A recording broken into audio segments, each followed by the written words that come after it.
नमस्कार, Dzire admission कन्सल्टन्सीमध्ये तुमचं स्वागत आहे. तर ह्या व्हिडिओमध्ये आपण महाराष्ट्रामध्ये जे पूर्ण मेडिकलचे कोर्सेस आहे, जे की आता एक 4 ते 5 दिवसानंतर सुरू होतील. MBBS असेल, BDS असेल किंवा BAMS कोर्स असेल, BHMS असेल, physiotherapy, BOTH, BSLP, occupational therapy, हे सर्व कोर्सेस आहे. त्याच्यामध्ये कशा प्रकारे काउन्सिलिंग होते व किती काउन्सिलिंगचे टाईप्स आहे ह्याच्याबद्दल आपण ह्या व्हिडिओमध्ये विचार करणार आहोत किंवा याची माहिती घेणार आहोत. तर चला व्हिडिओला सुरुवात करू. प्रामुख्याने सुरुवातीला MCC ऑल इंडिया कोटा 15%ची MBBS BDSची काउन्सिलिंग ही सुरुवातीला होते. म्हणजेच आता जे आपलं 14 तारखेचं शेड्यूल आलेलं आहे, 14 ऑगस्टपासून MCCची ऑल इंडिया 15% काउन्सिलिंग सुरू आहे. त्याच्यामध्ये ऑल ओव्हर इंडियाचे म्हणजे पूर्ण भारत राज्यामधील गव्हर्मेंट MBBS कॉलेजेस, त्याचबरोबर आपले डीम्ड कॉलेजेस मधले MBBS colleges, government BDS colleges, deemed BDS colleges, central universities, NIMS nursing, हे सर्व कॉलेजेस या प्रोसेसमध्ये पार्टिसिपेट करतात. त्या कॉलेजेसमधली म्हणजे एखाद्या कॉलेजमध्ये 100ची इंटेक असेल तर 15%च्या जागा ज्या आहेत, 15 जागांसाठी ही काउन्सिलिंग होते. आता डिपॉझिट्स असतात डीम्ड कॉलेजेससाठी. MBBS BDSसाठी 2 लाख रुपये डिपॉझिट, त्यानंतर रजिस्ट्रेशन फी वेगळी, डिपॉझिट ही माघारी मिळते. जशी की ऑल इंडिया काउन्सिलिंग आपली 14 तारखेपासून सुरू होत आहे. जर तुम्हाला MBBS BDS करायचं असेल, स्कोर चांगला असेल तर तुम्ही गव्हर्मेंट कॉलेजचा कट ऑफ हा हाय जातो, गव्हर्मेंट कॉलेजसाठी ॲप्लाय करू शकता. व डीम्ड कॉलेजेसचा कट ऑफ हा कमी जातो. इव्हन BDS असेल तुम्हाला 200, 250, 150 मार्क्सवरही मिळू शकते. दुसऱ्या प्रकारची काउन्सिलिंग येते AECCC 15% आयुष. ही सेंट्रलाइज्ड काउन्सिलिंग आहे. प्रामुख्याने आयुष कोर्सेससाठी जसं BAMS, BHMS हे सर्व आयुषचे कोर्सेस, युनानी कोर्स असेल त्याच्यासाठी AECCC ही बॉडी आयुषसाठी काउन्सिलिंग कंडक्ट करते. ह्याच्यामध्येही 15% सीट्स असतात. प्रामुख्याने याच्यामध्ये सर्व राज्यांमधील जे गव्हर्मेंट BAMS, BHMSचे युनानीचे कॉलेजेस आहे, त्याचबरोबर डीम्ड कॉलेजेसमधील BAMS, BHMS असेल हे कॉलेजेससाठी काउन्सिलिंग केली जाते.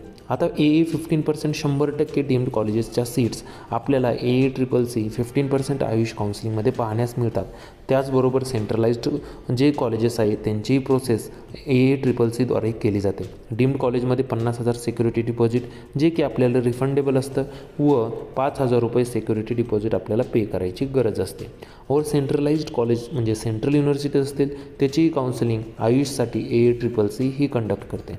आता आपण 2 मेन काउन्सिलिंगच्या 15%साठी पाहिल्या त्याचा विचार केला आहे. आता या काउन्सिलिंगचे ज्यावेळेस फर्स्ट राऊंड चालू असतात त्यावेळेस आपल्या 85% स्टेटचे राऊंड फर्स्ट राऊंडनंतर लागतात. आता ज्याच्यामध्ये प्रायव्हेट कॉलेजेस येत नाही म्हणजे AECCCवर व MCCमध्ये कोणत्याही प्रकारचे प्रायव्हेट जे MBBS, BDS, BAMS कॉलेजेस येत नाही. गव्हर्मेंट कॉलेजेस आणि डीम्ड कॉलेजेस दोन्हीमध्ये फक्त सेंट्रलाइज प्रोसेस आहे.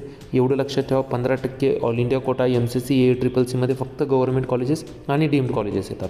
आता 85%चा विचार करूयात. आता आपल्या महाराष्ट्र राज्यामध्ये 85% कोटा आहे. त्याच्यामध्ये विचार केला तर गव्हर्मेंट कॉलेजेस येतात, प्रायव्हेट कॉलेजेस येतात ज्याला आपण सेमी गव्हर्मेंट म्हणतो, मॅनेजमेंट कोटा सीट्स असतील, IQ कोटा सीट्स असतील, ह्या सर्व प्रोसेस 85% स्टेट काउन्सिलिंगमधून होते. याच्यामध्ये कोणत्याही प्रकारचं आपल्याला सिक्युरिटी डिपॉझिट द्यावं लागत नाही. त्याच्या व्यतिरिक्त डीम्ड कॉलेजेस याच्यामध्ये येत नाही. डीम्ड कॉलेजेसची सर्व काउन्सिलिंग कोण करतं? AECCC, MCC. आता 15% प्रायव्हेट कॉलेजेससाठी ही आपली आयुषची काउन्सिलिंग आहे ती आपली करते Maharashtra government CET cell. CET cell आपली ही काउन्सिलिंग कंडक्ट करत असते. याच्यामधील महाराष्ट्रातले फक्त आणि फक्त प्रायव्हेट कॉलेजेस ज्याला आपण सेमी गव्हर्मेंट कॉलेजेस म्हणतो त्याच्यामध्ये BAMS, BHMS, युनानी ऑदर जे आपले ग्रुप बीचे कोर्सेस आहे त्याची ही काउन्सिलिंग कंडक्ट करतं आपली महाराष्ट्र गव्हर्मेंट. आता 85% आणि 15%ची काउन्सिलिंगमध्ये 15%च्या काउन्सिलिंगचे 2च राऊंड्स होतात. त्याच्यानंतर राहिलेल्या सीट्सही कन्वर्ट केल्या जातात आपल्या स्टेट काउन्सिलिंगमध्ये.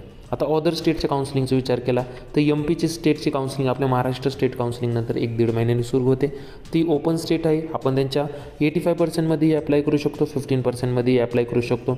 12 ते 13 लाखाचं पॅकेज तिथे लोएस्ट जातं आपल्याला. म्हणजे कॉलेजची फी एक साधारण 2-3 लाखापासून सुरुवात होते. 3 लाख रुपये 4.5 वर्षाचे आपल्याला 12-13 लाख रुपये लागतात. कर्नाटकामध्येचा विचार केला, बाँड्री साईडचे जी कॉलेजेस आहे व अदर कॉलेजेस आहे यांचे जी पॅकेजेस आहे ह्या कॉलेजेसचे पॅकेजेस आपल्याला साधारण 13, 14, 15, 4.5 इयर्सचे कॉलेजेस ही आपल्याला त्या पॅकेजेसमध्ये मिळून जाते. आता तुम्हाला कर्नाटकमध्ये पाहिजे असेल, कुठेही पाहिजे असेल, 4.5 इयरचा सपोर्ट आपल्याकडून मिळतो की हिडन चार्जेस नंतर तुमच्याकडून घेतले जाणार नाही. पंजाबमध्ये 10 ते 11 लाखाचं बजेट जातं आपल्याला. कॉलेज टू कॉलेज व्हॅरी करतं. कॉलेज जालिंधरमध्ये आहे, अमृतसरमध्ये आहे की कुठे आहे. UPमध्येही 10 लाखामध्ये आपलं ॲडमिशन होऊ शकतं. वाराणसी, मथुरा अशा टॉपच्या सिटीमध्ये किंवा दिल्ली NCRमध्ये आपले हे ॲडमिशन्स होऊ शकतात. इथेही खूप लोएस्ट पॅकेजमध्ये एक टॉप सिटीमध्ये ॲडमिशन होतं. केरला तमिळनाडूचा विचार केला, केरला तमिळनाडूमध्ये 11 लाखामध्ये विथ हॉस्टेल मेस सर्व कोर्सेस आपल्याला कंडक्ट करता येतात किंवा तेवढ्या फीजमध्ये हॉस्टेल मेससोबत सर्व प्रोसेस ही होते. तर अशा प्रकारे विविध कॉलेजेस असतात. स्कॉलरशिपचा मुख्य विचार आपण केला तर स्कॉलरशिप तुम्हाला फक्त महाराष्ट्रामध्ये मिळते.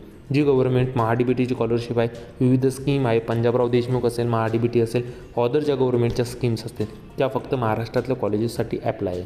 ह्याच्या व्यतिरिक्त तुम्ही बाहेरच्या राज्यांमध्ये BMS MBBS करत असाल तर तुम्हाला कोणत्याही प्रकारची सवलतही मिळत नाही. त्याच्यामध्ये जर प्रायव्हेट स्कॉलरशिपसाठी तुम्ही ॲप्लाय केलं तर त्याच्यामध्येच तुम्हाला फायदा होतो. कोणतेही गव्हर्नमेंट कॉलेज किंवा सेमी गव्हर्नमेंट कॉलेज असेल त्याच्यामध्ये तुम्हाला स्कॉलरशिप मिळू शकते. आउट ऑफ स्टेट तुम्ही प्रायव्हेट कॉलेजेसचा विचार केला त्याच्यामध्ये तुम्हाला भेटत नाही. त्याच्या व्यतिरिक्त मॅनेजमेंट, IQ आणि स्पॉटसाठी तुम्हाला स्कॉलरशिप मिळत नाही. काही डाऊट असतील तर 97 30 89 89 60 या व्हॉट्सअप क्रमांकावर आम्हाला मेसेज करा. आमचे टीम मेंबर तुमची नक्कीच हेल्प करतील. Thank you for watching our video.